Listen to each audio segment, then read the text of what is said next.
Sir আসসালামু আলাইকুম। ওয়ালাইকুম আসসালাম। আপনারা কেমন আছেন? স্যার আসসালামু আলাইকুম। স্যার আলহামদুলিল্লাহ স্যার, আপনি স্যার? আমি চট্টগ্রাম জসকোর্টে আপনার প্র্যাকটিস করি।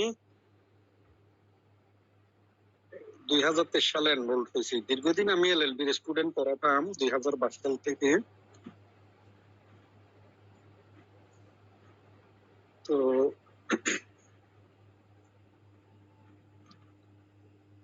আজকে আপনাদের সাথে যুক্ত হলাম। আলহামদুলিল্লাহ, আপনারা নিজেরা একটু পরিচয়টা দেন, কে কোন কলেজের, একজন একজন করে একটু পরিচয়টা দেন। স্যার আসসালামু আলাইকুম। স্যার আমি কাউসার কামাল। আমার হোম ডিস্ট্রিক্ট হচ্ছে লালমোহর। আমি মহানগর ল কলেজ থেকে। নতুন মহানগর ল কলেজের আমরা সবাই ফাইনাল তো এখানে। জি স্যার, ফাইনাল ইয়ার। আচ্ছা ঠিক আছে। তারপরে আবু ভাই বলেন দেখি আপনি কোন কলেজের?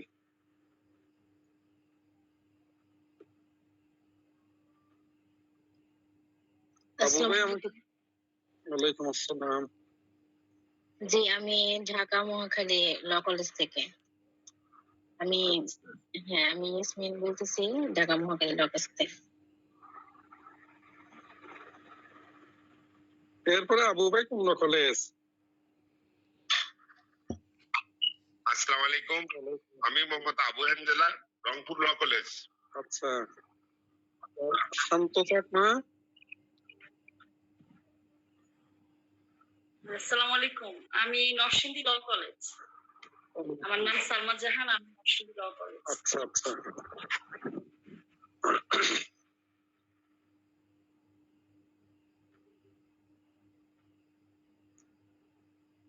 তো আজকে তো আমাদের টপিক। আসসালামু আলাইকুম। হ্যাঁ বলেন। আমি সালমান রহমান রাসেল, জামালপুর ল কলেজ। মাশাআল্লাহ, আমরা দেশের বিভিন্ন প্রান্ত থেকে, রংপুর, জামালপুর, ঢাকা, লালমনিরহাট, বিভিন্ন প্রান্ত থেকে ইনশাআল্লাহ আইনকে ভালোবাসি বলে জয়েন করলাম আইন নিয়ে পড়াশোনার জন্য। তো যা হোক, যাদের সাথে পরিচিত হলাম আলহামদুলিল্লাহ ভালো লাগলো। ইনশাআল্লাহ নেক্সট আসি টপিকের সাথে পরিচিত হবো। মাসুম আপা কিছু বলবেন?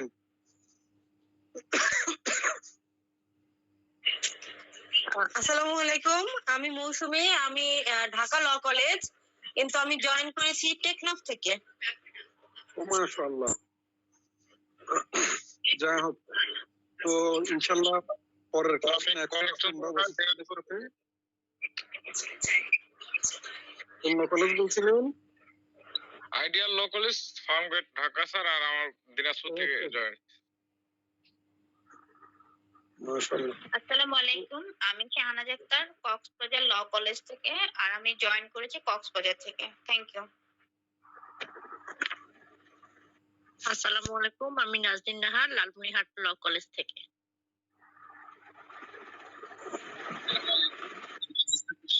মানিকগঞ্জ খন্দকার নুরুল হোসেন ল কলেজ থেকে, মানিকগঞ্জ থেকে যুক্ত হয়েছে।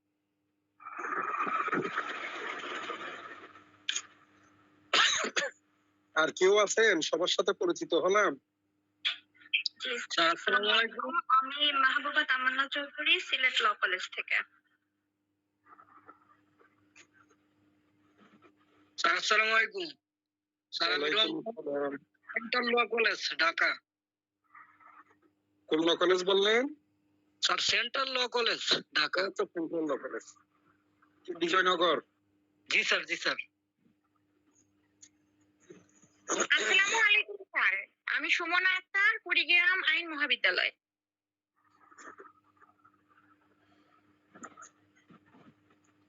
উত্তরবঙ্গের লোকজন নাকি ল বেশি পড়ে নাকি? তাই তো সবাই দেখলাম উত্তরবঙ্গের। আমি অনেক ভালোবাসি স্যার, দোয়া করবেন স্যার। অবশ্যই অবশ্যই, আপনাদের প্রতি ইয়ার হলো, সবাই তো আমরা ফাইনাল ইয়ারের না? জি স্যার, আমাদের এখনো রেজাল্ট হয়নি স্যার, আমরা 22তে সেশন ছিলাম প্রথম বর্ষ। সমস্যা নেই, আপনারা তো ফাইনাল ইয়ার ইনশাল্লাহ উঠে যাবেন। তো যা হোক, আজকে আমাদের শাক কয়েন নিয়ে মোটামুটি প্রথম ক্লাস। শাক কয়েন কি আগে কখনো পড়ছেন? আসসালামু আলাইকুম স্যার। ওয়ালাইকুম আসসালাম। আমি মোহাম্মদ জসিমউদ্দিন, কুড়িগ্রাম ল কলেজ থেকে স্যার।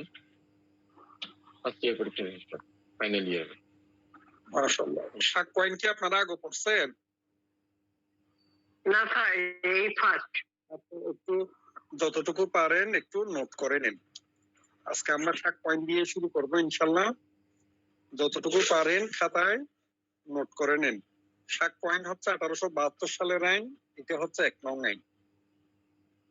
শাক কয়েন আপনার প্রবর্তন হয় 15ই মার্চ 1872 সালে। এটার আপনার প্রবর্তন হয় কত সালে? 15ই মার্চ 1872। আর কার্যকর হয় 1 সেপ্টেম্বর 1872।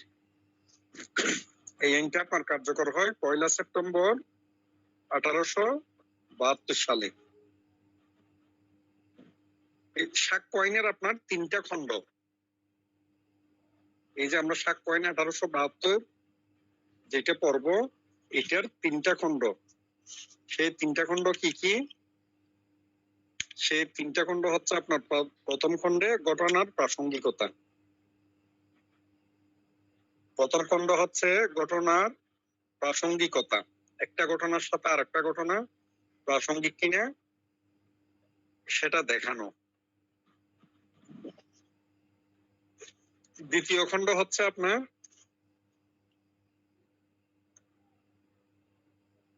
যেই সব ঘটনা প্রমাণ করতে হবে, যে ঘটনাগুলো আমাদের প্রমাণ করতে হয়। এরপরে তৃতীয় খণ্ড যেটা, ওইটা তো হচ্ছে আপনার কি দ্বারা কিভাবে এই জিনিসগুলো আপনার প্রমাণ করতে হবে। পার্ট 3 তো হচ্ছে production and effect of evidence. এই যে সাক্ষ্যের প্রভাব, প্রোডাকশন যেটা দিবে সেটা আপনার কি অবস্থা হবে, এই জিনিসগুলো আপনার তৃতীয় খণ্ডে আলোচনা আছে। তাইলে প্রথম খণ্ডে পাইলাম আমরা ঘটনার প্রাসঙ্গিকতা। ওখানে ঘটনার প্রাসঙ্গিকতাতে একবার বলতেন ভালো হতো। বলবো, হ্যাঁ বলবো। আগে প্রথমটা লিখেন। প্রথম খণ্ডে ঘটনার প্রাসঙ্গিকতাতে 1 থেকে 55 নাম্বার সেকশন পর্যন্ত ঘটনার প্রাসঙ্গিকতা। আর দ্বিতীয়টা তো হচ্ছে আপনার অনুপ্রুফ প্রমাণ, আপনার কি জিনিসটা প্রমাণ করতে হবে। অনুপ্রুফ প্রমাণ দ্বিতীয় খণ্ড, ওখানে হচ্ছে আপনার 56 থেকে 100 নম্বর ধারা। এরপরে হচ্ছে আপনার তৃতীয় খণ্ড। তৃতীয় খণ্ড হচ্ছে আপনার 101 থেকে আমাদের সর্বশেষ ধারা 167 পর্যন্ত হচ্ছে তৃতীয় খণ্ড। তৃতীয় খণ্ড হচ্ছে সাক্ষ্য উপস্থাপন ও এর ফল। সাক্ষ্য উপস্থাপন ও এর ফল, ফলাফল, এফেক্ট যা হোক। তাইলে আমরা পাইলাম কি? ঘটনার প্রাসঙ্গিকতা, প্রমাণ, অনপ্রুফ, এরপরে সাক্ষ্য উপস্থাপন ও এর ফল। 101 থেকে 167। আসলে সাক্ষ্য আইন জিনিসটা বুঝলে মজার, আইন জিনিসটা পুরোটা মজার, তবে সাক্ষ্য আইন আর একটু বেশি মজা। আপনার সাক্ষ্য আইন মজা কেন? সাক্ষ্য আইনে দেওয়ানি ফৌজদারি বেসিক্যালি রাব কিছু দোনোটার আলোচনা থাকে। এরপরে আপনার কি জিনিসটা কিভাবে প্রমাণ করবেন এই জিনিসগুলো আলোচনায় আছে। তো বেসিক্যালি যেহেতু আমরা এলএলবি ফাইনালের সবাই, ফাইনালের সবচাইতে গুরুত্বপূর্ণ টপিক হচ্ছে এখানে সাক্ষ্য আইনে প্রমাণের দায়িত্ব যেটা আছে এটা।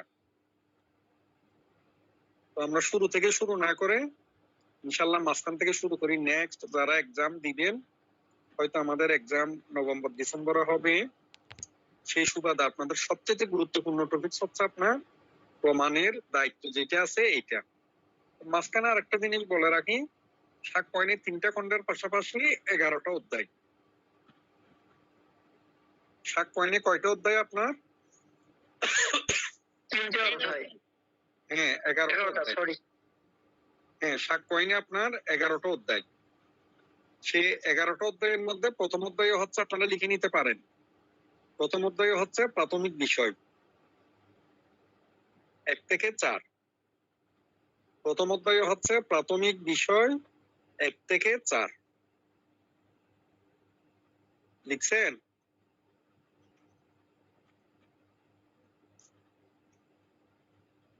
একবার বললে ভালো এরপর হতো। প্রথম অধ্যায় হচ্ছে প্রাথমিক বিষয় 1 থেকে 4। এরপরে দ্বিতীয় অধ্যায় হচ্ছে ঘটনার প্রাসঙ্গিকতা সম্পর্কে। ঘটনার প্রাসঙ্গিকতা সম্পর্কে 5 থেকে 55। ঘটনার প্রাসঙ্গিকতা সম্পর্কে 5 থেকে 55। ওইটাকে একটু ভাগ করে লিখতে পারেন 5 থেকে 55-তে। দেখা যাচ্ছে কি আপনার 17 থেকে 31 পর্যন্ত এই যে স্বীকৃতি, স্বীকারোক্তি এগুলো নিয়ে আলাপ আলোচনা আছে। 17 থেকে 31 পর্যন্ত আছে স্বীকৃতি, স্বীকারোক্তি। অনেক বড় অধ্যায় আপনার 5 থেকে স্যার এটা কি 55। তৃতীয় অধ্যায়ে? এটা দ্বিতীয় অধ্যায়ে, দ্বিতীয় অধ্যায়ের ভাগের কথা বলতেছি আপনার। তার ওই 17 থেকে 31 নাম্বার সেকশনে হচ্ছে আপনার স্বীকৃতি, স্বীকারোক্তি নিয়ে কথাবার্তা। এরপরে 32 নাম্বার সেকশনে হচ্ছে মৃত্যুকালীন ঘোষণা নিয়ে কথাবার্তা। 32 নাম্বার সেকশনে হচ্ছে মৃত্যুকালীন ঘোষণা নিয়ে কথাবার্তা। এরপরে 45 থেকে আপনার 51, 45 থেকে 51 তো হচ্ছে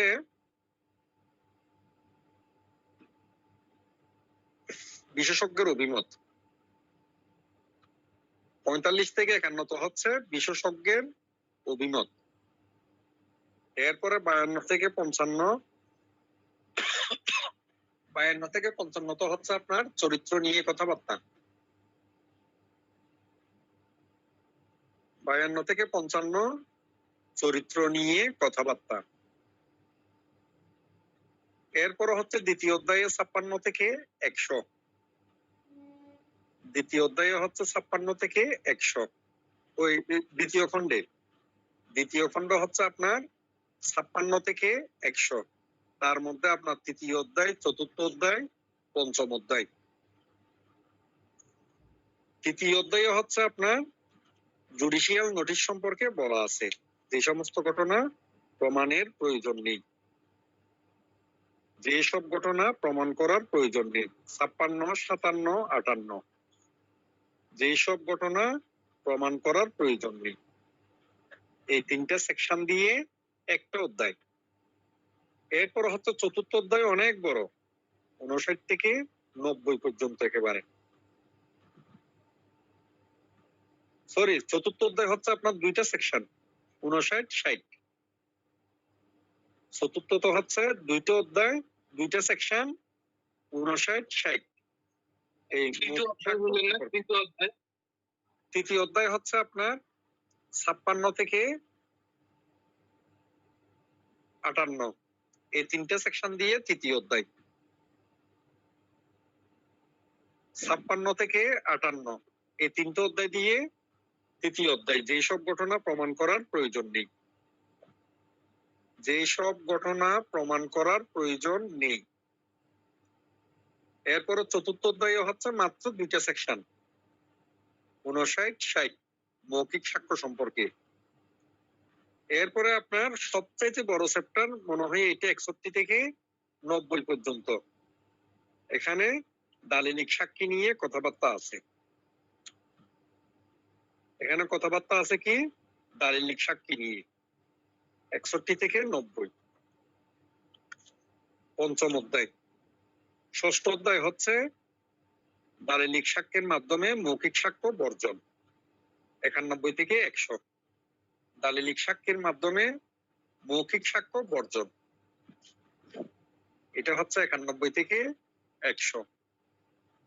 এরপরে 101 থেকে 114 প্রমাণের দায়িত্ব। স্যার 91 থেকে 100 হচ্ছে ষষ্ঠ অধ্যায় বললেন না? ষষ্ঠ অধ্যায়। দালিলিক সাক্ষ্য দ্বারা মৌখিক সাক্ষ্য বর্জন।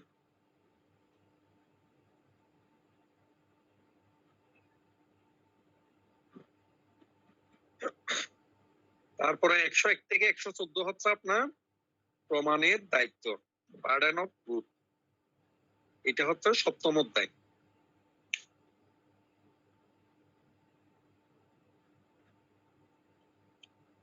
লিখছেন সবাই? স্যার 7ম অধ্যায়ের সেকশন কত? 101 থেকে 101 থেকে 114। 101 থেকে 114। এরপর আবার বলেন। প্রমাণের কি জানি বললেন স্যার? প্রমাণের দায়িত্ব, বার্ডেন অফ প্রুফ, প্রমাণের দায়িত্ব। এরপর আবার রিপিট করবো, আপনারা আরেকটু মিলাই নিয়ে। তারপর হচ্ছে 8ম অধ্যায়, আপনার 115 থেকে 117, 3টে সেকশন দিয়ে একটা অধ্যায়। 8ম অধ্যায় হচ্ছে 115 থেকে 117। এটাকে বলা হয় এস্টোপেল প্রতিবন্ধক। এস্টোপেল প্রতিবন্ধক। এরপর হচ্ছে 9ম অধ্যায় 118 থেকে 134, সাক্ষীর যোগ্যতা। 9ম অধ্যায় হচ্ছে 118 থেকে 134, সাক্ষীর যোগ্যতা। এরপর হচ্ছে 10ম অধ্যায়, সাক্ষীর সাক্ষ্য গ্রহণ সম্পর্কে। সাক্ষীর সাক্ষ্য গ্রহণ সম্পর্কে এটা হচ্ছে আপনার 135 থেকে 166। 135 থেকে 166 হচ্ছে আপনার 10ম অধ্যায়, সাক্ষীর সাক্ষ্য গ্রহণ সম্পর্কে।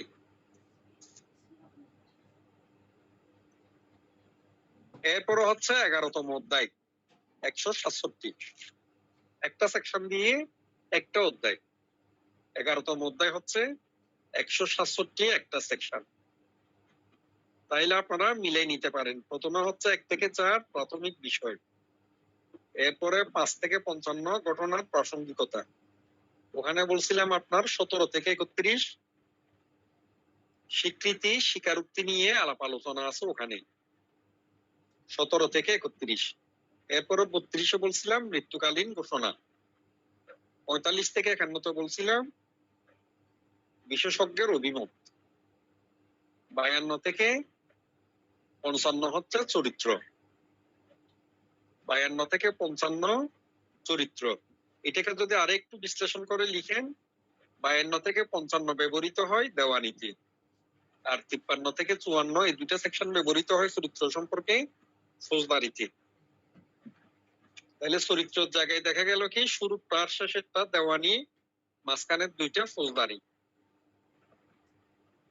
এরপরে 56, 57, 58 নিয়ে আমাদের 3য় অধ্যায়, যে সমস্ত ঘটনা প্রমাণের প্রয়োজন নেই। আমরা এখানে ইম্পর্টেন্ট টপিকস পাবো জুডিশিয়াল নোটিশ নিয়ে। জুডিশিয়াল নোটিশ নিয়ে আমরা পড়বো। এরপরে হচ্ছে 59, 60, 4র্থ অধ্যায় মৌখিক সাক্ষ্য। এরপরে 60 থেকে 90 দালিলিক সাক্ষ্য। এরপরে 91 থেকে 100 দালিলিক সাক্ষ্য দ্বারা মৌখিক সাক্ষ্য বর্জন।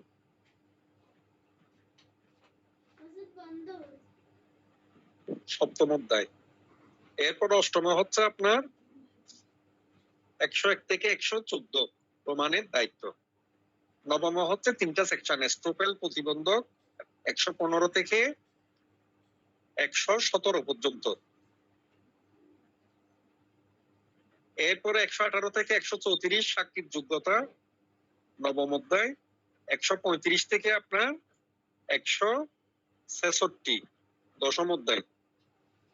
135 থেকে 166 10ম অধ্যায় সাক্ষীর সাক্ষ্য গ্রহণ সম্পর্কে।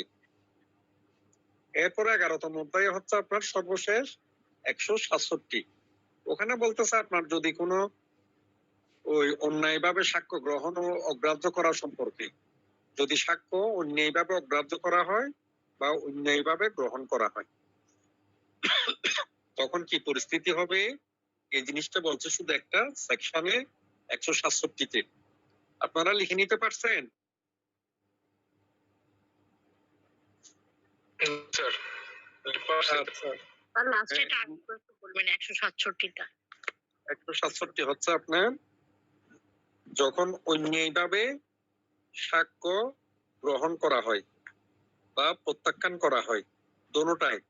অন্যায়ভাবে সাক্ষ্যটা নিতেও পারে, অন্যায়ভাবে সাক্ষ্যটা প্রত্যাখ্যানও করতে পারে। যে সাক্ষ্য আপনার গ্রহণ করার দরকার ছিল সেটা গ্রহণ করে নাই, আর যে সাক্ষ্য গ্রহণ না করার দরকার ছিল সেটা গ্রহণ করছে। তখন ফলাফল কি হবে, পরিস্থিতি কি হবে, সেটা একটা সেকশনে বলে দিছে আপনার 167-তে। তো যারা লিখছেন না দেখে কয়েকটা অধ্যায় বলতে পারবেন কোন অধ্যায়ে কি আছে? না দেখে মুখস্থ থেকে দুই একজনে বলতে পারবেন?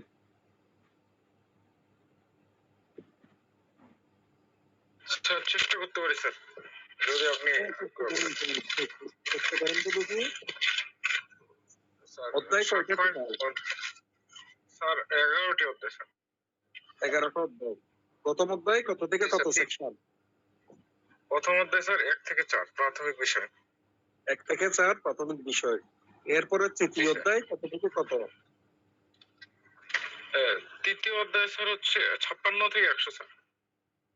না, তৃতীয় অধ্যায় 56 থেকে 58। তিনটা সেকশন নিয়ে তৃতীয় অধ্যায়। ও দ্বিতীয় খণ্ড হচ্ছে 56 থেকে 100। জি স্যার, তৃতীয় অধ্যায় হচ্ছে যেসব ঘটনা প্রমাণের প্রয়োজন নেই, এটা হচ্ছে 56, 57, 58 তিন। 58, হ্যাঁ। এরপরে সপ্তম অধ্যায় আমাদের প্রমাণের দায়িত্ব স্যার। সপ্তম অধ্যায় হচ্ছে প্রমাণের দায়িত্ব। তো যা হোক, আমরা 101 আজকে থেকে 114।14 সাক্ষ্য যারা নেক্সট এক্সাম দিবেন তাদের জন্য সবচেয়ে গুরুত্বপূর্ণ টপিক হচ্ছে এই 101 থেকে 114 প্রমাণের দায়িত্ব নিয়ে কথাবার্তা। তো প্রমাণের দায়িত্ব কথাটা তো আমরা বুঝি, মামলায় দুইটা পক্ষ, একটা হচ্ছে বাদী আর একটা হচ্ছে বিবাদী। আর যদি আমরা ফৌজদারি ধরি, আপনার এক পক্ষ হচ্ছে ফরিয়াদি, ভিকটিম, অভিযোগকারী, যা বলবে বলুক, আর এক পক্ষ হচ্ছে কি আসামি। এক পক্ষ হচ্ছে ফরিয়াদি আর এক পক্ষ হচ্ছে আসামি। তাহলে কোন ক্ষেত্রে আপনার কাকে প্রমাণ দিতে হবে, এই জিনিসগুলো বলা আছে কোথায়? 1 থেকে 114 নাম্বার সেকশন পর্যন্ত। যদিও বা 114 পর্যন্ত এই অধ্যায়ে ঢুকাইছে, আসলে এইসবের আলোচনা আছে 1 থেকে 101 থেকে 112-তে। আর 114 নাম্বার সেকশনে বলতেছে আপনার কিছু জিনিস আদালত অনুমান করতে পারে। এগুলো আপনার প্রমাণ না দিলেও আদালতে কি করবে, ওই জিনিসগুলো, ওই বিষয়গুলো অনুমান করবে বা অনুমান করতে পারে।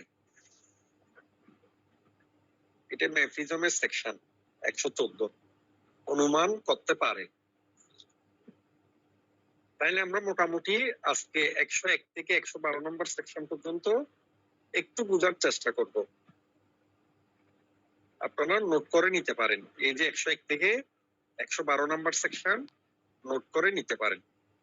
1 নম্বর সেকশনের হেডলাইন এই হচ্ছে, 101 এর হেডলাইন এই হচ্ছে আপনার প্রমাণের দায়িত্ব, বার্ডেন অফ প্রুফ। 101 এর হেডলাইনটাই হচ্ছে প্রমাণের দায়িত্ব, বার্ডেন অফ প্রুফ। তো এখানে লিখে রাখতে পারেন, পাশে দিয়ে ছোট করে রায় কামনা করা। এই যে প্রমাণের দায়িত্বের পরে ছোট করে লিখে রাখেন রায় কামনা করা। এরপরে একটু পরবর্তী লেখা লেখার জন্য ইঞ্চিখানিক জায়গা খালি রেখে নিচেরটাতে যান, 102 নাম্বার সেকশনে যান। 102 নাম্বারে বলতেছি কি আপনার, 102 নাম্বারে বলতেছে on home burden of proof life. Sir 101 ধারায় কি শুধু প্রমাণের দায়িত্ব হয়, অন্য কিছু না? বলবো আমি পরে, আগে আমরা হেডলাইন গুলো নিয়ে। আচ্ছা ঠিক আছে স্যার। এরপরে হচ্ছে 102 হচ্ছে আপনার যার উপর প্রমাণের দায়িত্ব ন্যস্ত থাকে, প্রুফ লাইফ ন্যস্ত থাকে। ঠিক আছে, 101 তো আপনাদের হিন্টস দিলাম কি, আপনার প্রমাণের দায়িত্ব লিখে রায় কামনা করা। ঠিক আছে, 102 হচ্ছে যে হেরে যাবে। 102 হচ্ছে কি, এই হিন্টস হচ্ছে কি আপনার 102 এর যে হেরে যাবে। লিখছেন আপনারা? দায়িত্ব তার উপর ন্যস্ত থাকে। হ্যাঁ, প্রমাণের দায়িত্ব যার উপর ন্যস্ত থাকে। তাহলে কার উপর ন্যস্ত থাকবে? আনসারও দিয়ে দিলাম যে হেরে যাবে। আসলে লিখে রাখতে পারেন, আপনার রিটার্ন আনসার হচ্ছে কি, যে হেরে যাবে। এই যে মামলায় দেওয়ানিতে দুইটা প্রতিপক্ষ, ফৌজদারিতে দুইটা প্রতিপক্ষ, যে পক্ষ হেরে যাবে প্রমাণটা সেই পক্ষকে দিতে হবে। আসতেছে আর একটু বিস্তারিততে। এরপর 103 হচ্ছে কি, 103 হচ্ছে পার্টিকুলার ফ্যাক্টস, নির্দিষ্ট ঘটনা। এটাকে কি বলা হয় আপনার? পার্টিকুলার ফ্যাক্টস, নির্দিষ্ট ঘটনা। নির্দিষ্ট ঘটনার অস্তিত্ব যে দাবি করবে ওই ঘটনা তাকে প্রমাণ দিতে হবে। এটাই হচ্ছে আপনার নির্দিষ্ট ঘটনা, পার্টিকুলার ফ্যাক্টস। তাহলে পাশে লিখে রাখতে পারেন। হ্যাঁ বলেন। তাহলে হেডিংটা অফিসার নির্দিষ্ট ঘটনা প্রমাণের দায়িত্ব। হ্যাঁ, নির্দিষ্ট ঘটনা প্রমাণের দায়িত্ব। পাশে হিন্টস দিয়ে দেন, যিনি দাবি করেন, যিনি দাবি করেন। তাহলে আমরা প্রথমে পাইলাম কি, 1 নম্বর সেকশনে পাইলাম কি, রায় কামনা করা। 2 নম্বর সেকশনে পাইলাম যে হেরে যাবে। 3 নম্বর হেরে গেলে প্রমাণের দায়িত্ব দেওয়া। হ্যাঁ ঠিক আছে, আপনারা যে ভাষায় লিখেন সমস্যা নেই। নির্দিষ্ট ঘটনা প্রমাণের দায়িত্ব। হ্যাঁ, নির্দিষ্ট ঘটনা প্রমাণের দায়িত্ব পাশে লিখে রাখেন যিনি দাবি করেন। তার মানে ওই নির্দিষ্ট ঘটনা যিনি দাবি করবেন প্রমাণটা ওনাকে দিতে হবে। এরপর আসতেছি বিস্তারিত। 104 লিখেন আপনার,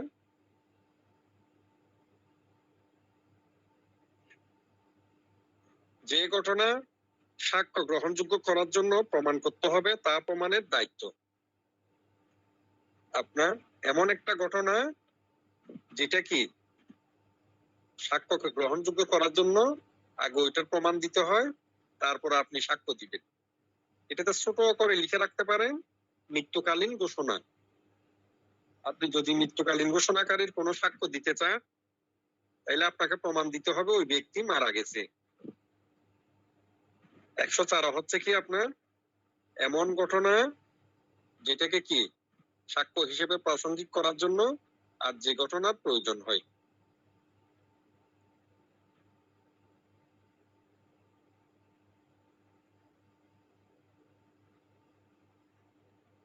এরপর 105 হচ্ছে আপনার আসামির মোকদ্দমা যে ব্যতিক্রমের মধ্যে পড়ে তা প্রমাণের দায়িত্ব।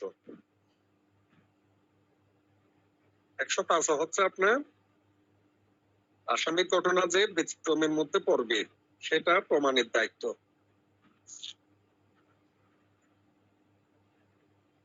এই ব্যতিক্রম বুঝেন তো আপনারা? ব্যতিক্রম কিসের ব্যতিক্রমের কথা বলতেছে এখানে?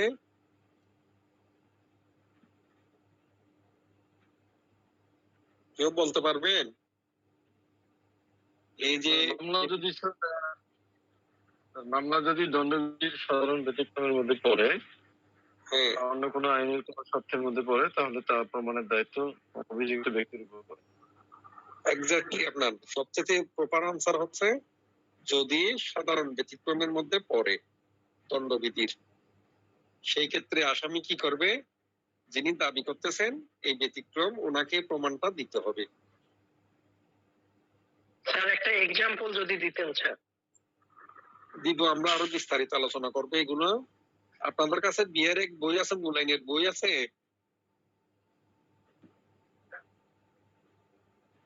না স্যার, আমার কাছে নাই অবশ্য। আস্তে আস্তে নোট করেন। ওই এগুলো পড়লেই মোটামুটি হয়ে যাবে। যেভাবে বলতেছি এভাবে পড়লে হয়ে যাবে। রেগুলার শুধু পড়াশোনা 1 ঘন্টা 2 ঘন্টা আস্তে আস্তে পড়াশোনা করেন, তখন সামনে আপনাদের আর কষ্ট হবে না। এরপর হচ্ছে কি 105 ছিলাম না আমরা? এরপর হচ্ছে 106। 106 শুধু সিম্পল লিখে রাখেন, এটা তেমন গুরুত্বপূর্ণ না। আপনার সিম্পল লিখে রাখেন ওই জ্ঞান থাকা, ঠিক আছে, অবগতিতে থাকা, জ্ঞানে থাকা। পাশে লিখে রাখেন আপনার রেলের টিকিট। 106 হচ্ছে আপনার, পাশে লিখে রাখেন রেলের টিকিট। রেলের টিকিট স্যার, রেলের টিকিট। হ্যাঁ, রেলের টিকিট। আপনার ইংলিশে লিখলে উইথিন নলেজ, যার অবগতিতে থাকার কথা। 106। এরপরে লিখেন আপনার 107, 30 বছর। 107-এ কি লিখবেন? 30 বছর। এরপরে লিখেন 108, 7 বছর। 30 বছর কি স্যার? 30 বছর বুঝলাম না স্যার। 30 বছর কি বলবো, একটু ফাঁক দিয়ে লিখে যান। 30 বছর কি বলবো, সবগুলো আপনার আলাদা আলাদা ভাবে সেকশনটা শেষ করে বলবো, আপনারা একবার শুনলে ইনশাল্লাহ পারবেন। এই যে ছোট পয়েন্ট গুলো ধরে আমরা ছোটবেলা যেভাবে বাক্য রচনা লিখতাম, সেইভাবে এই শব্দ একটা, দুইটা, তিনটা যদি আপনি মুখস্থ রাখতে পারেন, এরপরে আপনি বাকিটা কি রচনা করবেন সেটা ইনশাল্লাহ আপনারা নিজেরা পারবেন, একটু বুঝে দিলে হবে। তাইলে আমরা কোথায় ছিলাম? আপনার কত নাম্বার সেকশন পর্যন্ত ছিলাম? 108 স্যার। আচ্ছা 108। 109 লিখে রাখেন আপনার অংশীদার, জমিদার,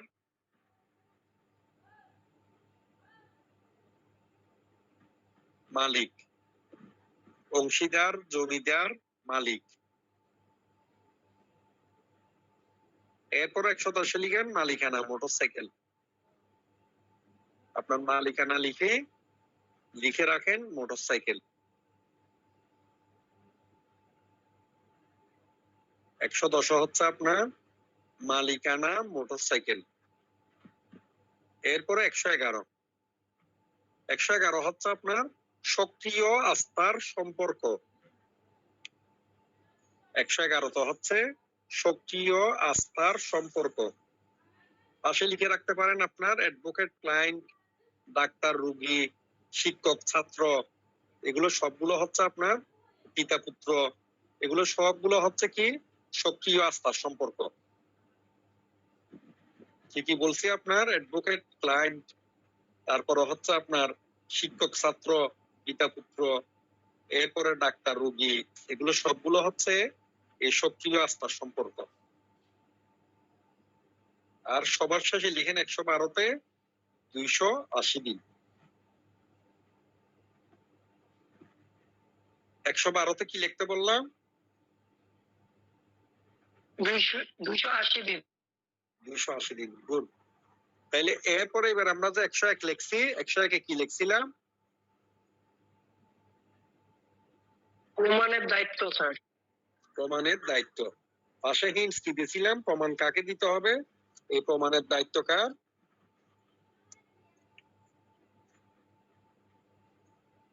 পাশে একটা হিন্টস লিখতে বলছিলাম, এই প্রমাণের স্যার রায় কামনা করে। রায় কামনা দুই করে। হচ্ছে প্রমাণ রায় কামনা করে 101। হ্যাঁ, এটা হচ্ছে প্রমাণের প্রমাণের দায়িত্ব, দায়িত্ব হচ্ছে রায় কামনা করে। একটু সবাই শুনে নিবেন।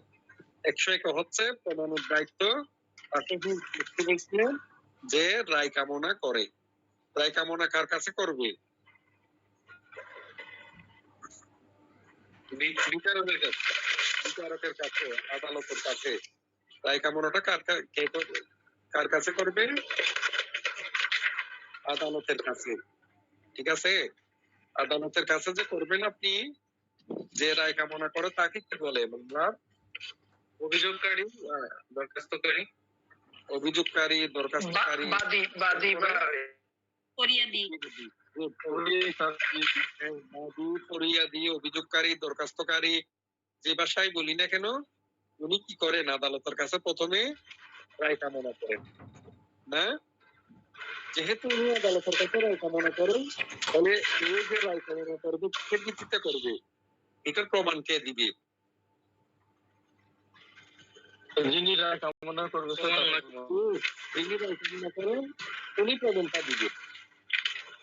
এটা বুঝে পেয়েছো? যিনি রায় কামনা করেন প্রমাণটা কে দিবে?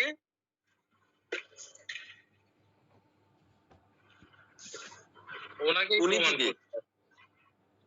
হ্যাঁ, ওনাকে প্রমাণ করতে হবে। তাহলে আপনি পেয়ে গেছেন 100% ক্লিয়ার, বুঝে গেছেন? জি স্যার, বুঝে গেছি। বুঝে গেছেন, ইনশাআল্লাহ আর হবে। একটু বলেন স্যার, আর একটা আরেকবার বলেন স্যার। 101 হচ্ছে আপনার প্রমাণের দায়িত্ব, বার্ডেন অফ প্রুফ। এই অধ্যায়ের নাম হচ্ছে বার্ডেন অফ প্রুফ, ঠিক আছে? ঠিক তরুণ প্রস্তাব নিয়ে 101। ওখানে বলতেছে আপনার যিনি আদালতের রায় কামনা করবেন, কোন ঘটনার ভিত্তিতে যিনি আদালতে রায় কামনা করবেন, ওনাকে আপনার প্রমাণটা দিতে হবে, ঠিক আছে? ওনাকে কি করতে হবে? প্রমাণটা দিতে হবে। প্রমাণের ভারটা স্যার তার উপরে পড়ছে। হ্যাঁ, প্রমাণের বার্তা তার উপর পড়বে। আমাদের চট্টগ্রামের কেউ আছেন? আমার বাড়ি কিন্তু চট্টগ্রামে। চট্টগ্রামের ভাষা খুব ভালো লাগে স্যার।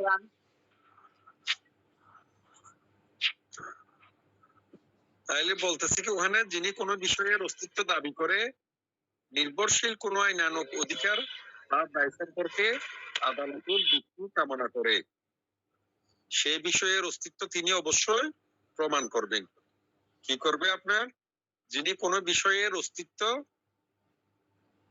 দাবি করে নির্ভরশীল কোনো আইনানুগ অধিকার বা দায় সম্পর্কে আদালতের যুক্তি কামনা করেন, সে বিষয়ের অস্তিত্ব তিনি প্রমাণ করবেন।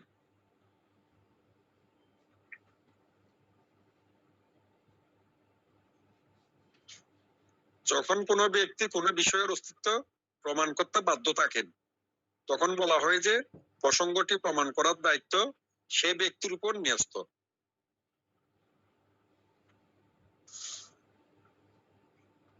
স্যার একটু এক্সাম্পল দিয়ে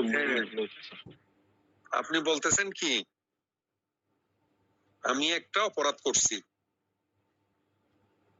আপনি বলতেছেন কি, আমি একটা অপরাধ করছি এবং সেই অপরাধের জন্য আমাকে অভিযুক্ত হতে হবে। এই যে আপনি বলতেছেন আমি অপরাধ করছি, আমি করছি কি করি নাই এটার প্রমাণ কে দিবে? আপনি স্যার নিজেই দিবেন, যেহেতু আপনি না, আমি নিজে দিব না। আমি তো অপরাধ আদালত। করছি এটা আমি বলবো, আদালতে না।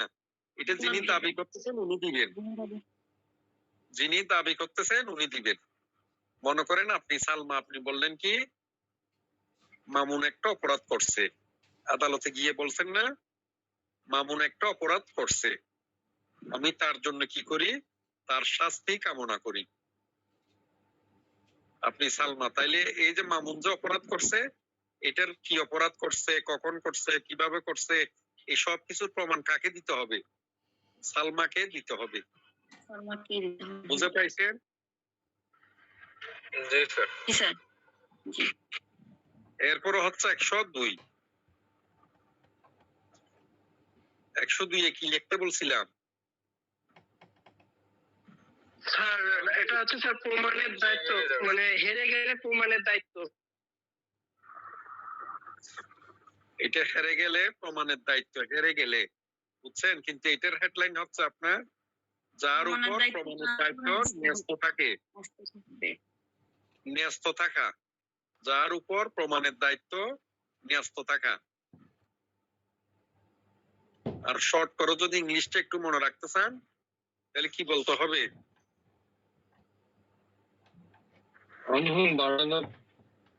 হ্যাঁ, শুধুমাত্র প্রুফ লাইস দিয়ে মনে রাখিয়ে, প্রমাণ দায়িত্ব যার ন্যস্ত থাকে।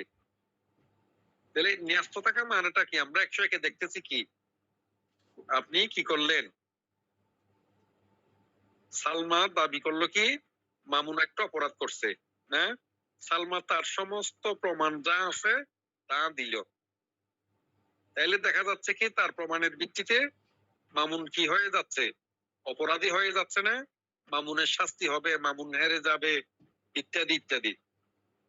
তাহলে এবার মামুন যে হেরে যাবে, এই সাক্ষ্য প্রমাণ দেওয়ার দায়িত্ব কার কাছে চলে গেল? মামুনের কাছে স্যার। মামুনের কাছে চলে গেল। তাহলে যে হেরে যাবে আপনার প্রমাণ উপস্থাপন না করলে প্রমাণটা কাকে দিতে হবে? তাকে দিতে হবে। খুব সুন্দর কথা চিন্তা করে দেখেন আপনি, 101-এ সব সময় বাদীর পক্ষে যে দাবি করতেছে তাকে প্রমাণটা দিতে হবে। এখন সে যখন প্রমাণটা দিল, বিবাদী আসামি যদি আপনার সেটার অপোজ না করে, সে মামলায় কি হবে? হেরে যাবে। তাহলে তখন প্রমাণটা কাকে দিতে হবে? বিবাদীকে দিতে হবে না? এখন বিবাদী প্রমাণ দিল, তাহলে বাদী হেরে যাচ্ছে না? জি স্যার। জি স্যার। বিবাদী প্রমাণ দিচ্ছে, আসামি প্রমাণ দিচ্ছে, তখন বাদী হেরে যাচ্ছে না? তখন আবার কি জি হবে? স্যার। বাদীর কাছে অন্য কোনো প্রমাণ থাকলে সে যে দোষী সেগুলো তাকে উপস্থাপন করতে হবে। তার মানে 101-এ গিয়ে 102-এ গিয়ে 101 নম্বরে ফিক্সড থাকে, এটা বাদী দাবি করবে। 102-এ গিয়ে এটা শিফট হয়। 102-এ গিয়ে কি হয় আপনার? একজনের কাছ থেকে আরেকজনের কাছে চলে যায়। আপনারা স্কুল লাইফে যোগাযোগ দৌড় দেখছেন? এই যে বাটন নিয়ে দৌড়াতো, আপনার কিছু দূর দৌড়ানোর পরে আরেকজনকে বাটনটা দিত, সে দৌড় দিত। এই যে শিফট হওয়া আপনার বাটন, হ্যাঁ বাটনটা শিফট হওয়া, রিলে দৌড়, তারপরে কি জানি এটা যোগাযোগ দৌড় বলতো, যা হোক। তাইলে এরপর হচ্ছে কি আপনাদের 101-এ, তাইলে এটা একজন থেকে আরেকজনের কাছে শিফট হয়। এই যে প্রমাণের দায়িত্ব বাদী পক্ষের থেকে আসামি পক্ষের যায়, আসামি পক্ষ থেকে বিবাদী পক্ষ থেকে আবার বাদী পক্ষের কাছে আসে, তাহলে এটা হচ্ছে 102-এ। এরপর 103-এ বলছিলাম কি, নির্দিষ্ট ঘটনা, পার্টিকুলার ফ্যাক্টস। আপনার অস্তিত্ব যে দাবি করবে প্রমাণ তাকে দিতে হবে। সালমা বলল কি, মামুন তার মোবাইলটা চুরি করছে। কি করছে আপনার? মামুন তার মোবাইলটা চুরি করছে। তাহলে এই যে সে একটা ঘটনার অস্তিত্ব দাবি করছে, এটার প্রমাণ কাকে দিতে হবে? সালমাকে দিতে হবে। সালমাকে দিতে হবে। তার মোবাইল যে মামুনও চুরি করছে, সে যেহেতু আপনার নির্দিষ্ট একটা ঘটনা অস্তিত্ব দাবি করতেছে, তাহলে প্রমাণটা কে দিবে? সালমান দিবে। সালমা দিবে। গুড। এরপর হচ্ছে কি, এখন মামুনে কি দাবি করলো? মামিনে দাবি করতেছে কি, যে সময়ের ঘটনা বর্ণনা যে দিনের দিচ্ছে, সেদিন উনি কোথায় ছিলেন? বাহিরে কোথাও ছিল। বাহিরে কোথায় ছিল? কোথায় ছিল বাহিরে? কি চিকিৎসার কাজে নাকি উমরা করতে? স্যার ব্যবসার কাজে কিংবা চিকিৎসার কাজে যে কোনো একটা তো বলতেই পারে। আপনার যে কোনো একটা দিয়ে হয় চিকিৎসার বলবেন, না হয় উমরা করতে হজে ছিলেন। তাহলে ওনাকে কিসের প্রমাণ দিতে হবে? চিকিৎসার কাজে যদি সিঙ্গাপুর থাকে, তার পাসপোর্ট দেখলেই বোঝা যাবে সে কি সিঙ্গাপুর ওই দিন ছিল কিনা। ঠিক আছে? সে যদি আপনার উমরা করতে হজের দাবি করে, উমরা করতে হাজি সাহেব হজের দাবি করে, তাইলে কি সেটাও তার পাসপোর্টে থাকবে না? দেশের মধ্যে থাকলেও হতে পারে। দেশের মধ্যে থাকলে কিভাবে হবে? সে নিজে আপনার চিকিৎসাধীন ছিল ঢাকা মেডিকেলে। সালমার বাড়ি হচ্ছে কোথায়? রংপুর। রংপুরে যে সময় মোবাইলটা চুরি হয়, সেই সময় মামুন কোথায় ছিল? ঢাকা মেডিকেলে অ্যাডমিটেড ছিল, চিকিৎসাধীন ছিল। আপনার ঘটনা ঘটছে আজকে কয় তারিখ? আজকে 3 তারিখ। 3 তারিখ। ঘটনা ঘটছে 3 তারিখ। দেখা গেল সে 2 তারিখ থেকে 4 তারিখ পর্যন্ত কোথায় ছিল? ঢাকা মেডিকেলে চিকিৎসার জন্য ঢাকা। হ্যাঁ, ঢাকা মেডিকেলে ছিল। তার এই যে ভর্তির কাগজপত্র, রিলিজের কাগজপত্র, এগুলো যখন আদালতে দিবে, তখন কি সে যে আসামি ছিল না, শুধু নয়, সেটা প্রমাণিত হয়ে যাবে।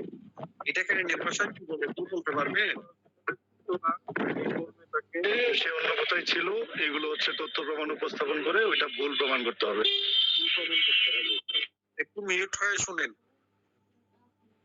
যিনি গাড়িতে আছেন উনি মিউট হয়ে শুনেন, আর মিউট হয়ে অন্যদের শব্দ হলে ডিস্টার্ব হবে। তাহলে আমরা বুঝলাম কি 103-এ আপনার পার্টিকুলার ফ্যাক্টস, নির্দিষ্ট ঘটনা যিনি দাবি করতেছেন প্রমাণটা ওনাকে দিতে হয়। এরপর উনি প্রমাণ দিচ্ছেন কি ওনার মোবাইলটা আমি চুরি করছি। এরপরে গিয়ে আমি প্রমাণ দিলাম কি ভাই তুমি তো মোবাইল চুরির কথা আমাকে বলতেছ, তুমি হয়তো ভুল দেখছো, ভুল শুনছো, ওই ভুল অনুমান করতেছো। ওই দিন তো আমি ঘটনার আশপাশেই ছিলাম না, আমি মক্কা শরীফে হজে ছিলাম, সিঙ্গাপুরে চিকিৎসাধীন ছিলাম, দেশে থাকলে আপনার সরকারি মেডিকেলে অ্যাডমিটেড ছিলাম, এই দেখো আমার সব কাগজপত্র। তাহলে এটা হচ্ছে কি আপনার 103 নির্দিষ্ট ঘটনা নিয়ে কথাবার্তা, পার্টিকুলার ফ্যাক্টস নিয়ে কথাবার্তা। এই যে আসামি কি করে, অন্যত্র থাকার অজুহাত খুঁজে, এটাকে আইনের ভাষায় কি বলে আপনারা লিখে নিতে পারেন। এটাকে আইনের ভাষা বলা হয় প্লে অফ এলিবাই, PLE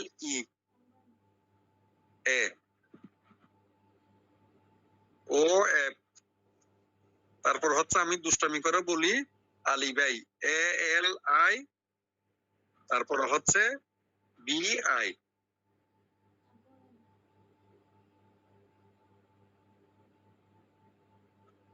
বুঝলেন না স্যার? জি বুঝলাম না স্যার, আলী ভাই বুঝলাম না স্যার। এইটা প্লে অফ এলিবাই, ঠিক আছে, কিন্তু আপনার উচ্চারণ এলিবাই হলো, বানানটা হচ্ছে আলিবাই। ALI দিয়ে আলী হচ্ছে না, আর BI, এটাকে বলা হয় প্লে অফ এলিবাই, অন্যত্র থাকার অজুহাত দেওয়া। এই যে আপনি দাবি করতেছেন আমি চুরি করছি, আমি কি করতেছি, আমি যে সেদিন অন্যত্র ছিলাম, অন্য জায়গায় ছিলাম, তার অজুহাত দিচ্ছি। সেই কথাটা বলতেছি আমি, যে আমি মেডিকেলে ছিলাম, আমি সিঙ্গাপুরে চিকিৎসাধীন ছিলাম, আমি মক্কা শরীফে হজে ছিলাম। তাহলে এটা হচ্ছে কত নাম্বার সেকশন? 103 স্যার। 103। কেউ 101, 102 কি ছিল বলতে পারবে? 101 কি ছিল না দেখে বলতে হবে। স্যার প্রমাণের দায়িত্ব নেওয়া স্যার, যিনি মামলা করবে বা বাদী যিনি, তিনি হচ্ছে প্রমাণটা দিবেন। আর স্যার হেরে যাওয়া মানে প্রমাণের দায়িত্ব সেটা হচ্ছে বিবাদী, এই সেটা প্রমাণ করে দিবে যে আমি এই ঘটনার সঙ্গে জড়িত ছিলাম না।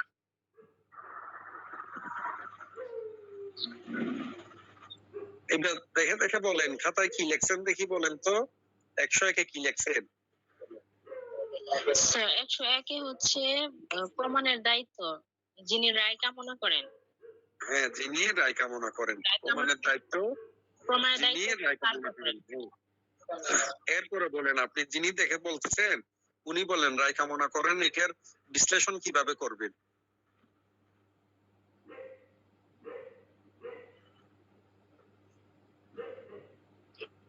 স্যার রায় কামনা করবেন স্যার যিনি বাদী, তিনি হচ্ছে আদালতের কাছে রায় কামনা করবেন। যিনি বাদী তিনি ওইভাবে লিখলে হবে না, আপনার লিখতে হবে যিনি আদালতের কাছে রায় কামনা করেন, কোন অভিযোগ নিয়ে যান এবং তার ভিত্তিতে কি করেন, রায় কামনা করেন। তাহলে ওই অভিযোগের প্রমাণ ওনাকে দিতে হবে, ঠিক আছে? আর 102 কি লেখছেন?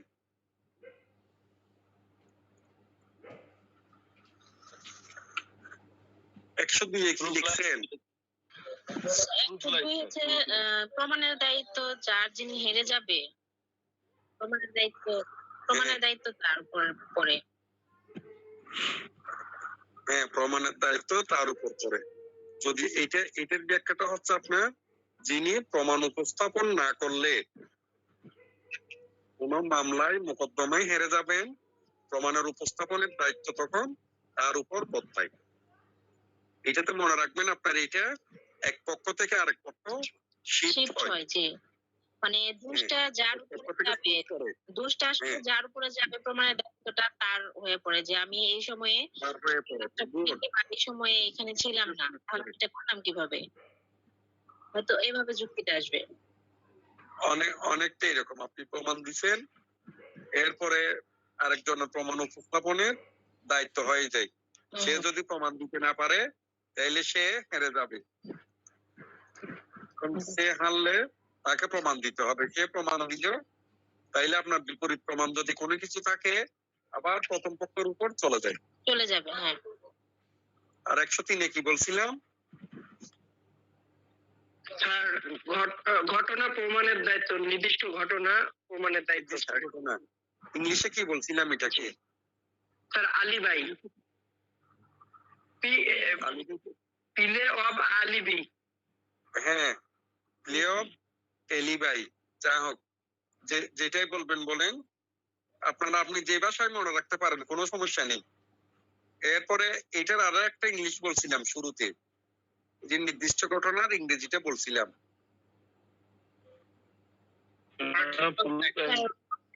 Particular facts. নির্দিষ্ট ঘটনা, পার্টিকুলার ফ্যাক্টস। 10 মিনিট তোমরা কথা বলো না।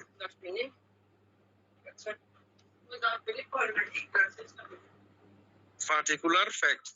আচ্ছা, ওকে কোন ডিউটিতে? পার্টিকুলার ফ্যাক্টস হচ্ছে আপনার কততে? 103-এ, নির্দিষ্ট ঘটনা।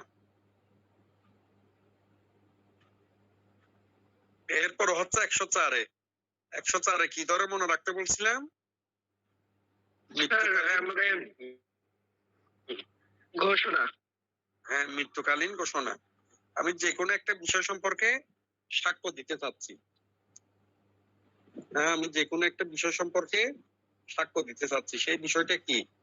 আরেকজনের ঘোষণা নিয়ে বলছে কি, সে ব্যক্তি মারা গেছে, আমি সে মারা যাওয়ার সময় কি কথাবার্তা বলছে সেটা প্রমাণ দিতে ইচ্ছুক। আমাকে কি কথাবার্তা বলে গেছে সেটা প্রমাণ দিতে ইচ্ছুক। সেক্ষেত্রে আমাকে প্রথমে প্রমাণ দিতে হবে কি, যার কথাবার্তা আমি বলতে ইচ্ছুক সে মারা গেছে, তার মৃত্যুটার প্রমাণ দিতে হবে। জিনিসটা বুঝছেন? এটা বলতেছে আপনার যে ঘটনার সাক্ষ্য গ্রহণযোগ্য করার জন্য প্রমাণ করতে হবে, তা প্রমাণের দায়িত্ব। যে ঘটনা এরকম যে মানে এমন একজন ব্যক্তির মৃত্যু হলো, ওই সময়ে যে ব্যক্তিটা পাশে থাকে বা যারা পাশে থাকে, এমন কিছু ঘটনা ঘটে গেল, পরবর্তীতে এটা নিয়ে কোনো মামলা মোকদ্দমা হলো এবং যে পাশে থাকে তার এই সাক্ষ্যটা দিতে হবে, ঘটনাটা কিরকম? সে সাক্ষ্যটা দিতে হবে ঠিক ওই রকম না, তাদেরকে যদি কিছু সে বলে যায়। আপনারা সিনেমায় দেখছেন না? বাংলা সিনেমা দেখেন?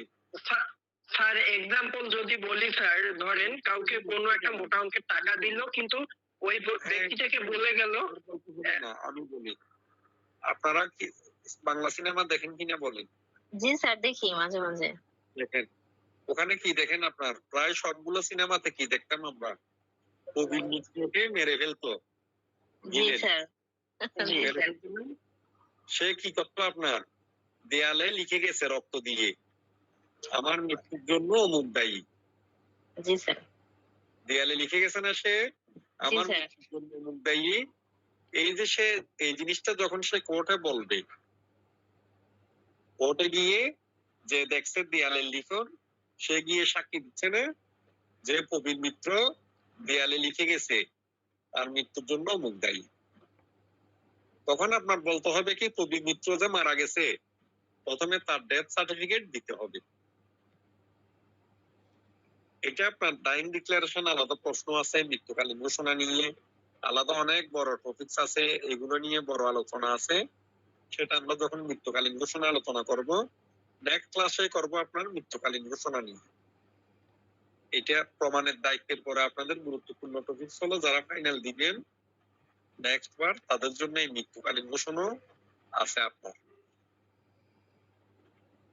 তাইলে 104 হচ্ছে কি, আপনার যে ঘটনার সাক্ষ্য গ্রহণযোগ্য করার জন্য প্রমাণ করতে হবে, তা প্রমাণের দায়িত্ব।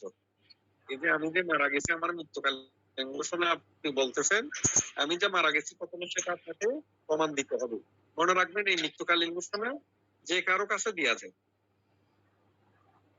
এরপর 104 বলছিলাম কি আসামি যদি কোনো ব্যতিক্রম দাবি করে সেটা প্রমাণের দায়িত্ব তার। আমরা দণ্ডবিধি যখন পড়বো ওখানে দেখা গেল কি 76 থেকে 106 ব্যতিক্রমী ঘটনাগুলোর কথা বলা আছে। এটাকে বলা হয় ফৌজদারি দায় বহির্ভূত কার্যাবলী। এরপর ওখানে আছে আত্মরক্ষার অধিকার, বিভিন্ন বিষয়াদি নিয়ে আলাপ আলোচনা আছে। এইগুলো আপনার 105 বলতেছে আসামি যদি এই ধরনের ব্যতিক্রম দাবি করে সে প্রমাণ কাকে দিতে হবে?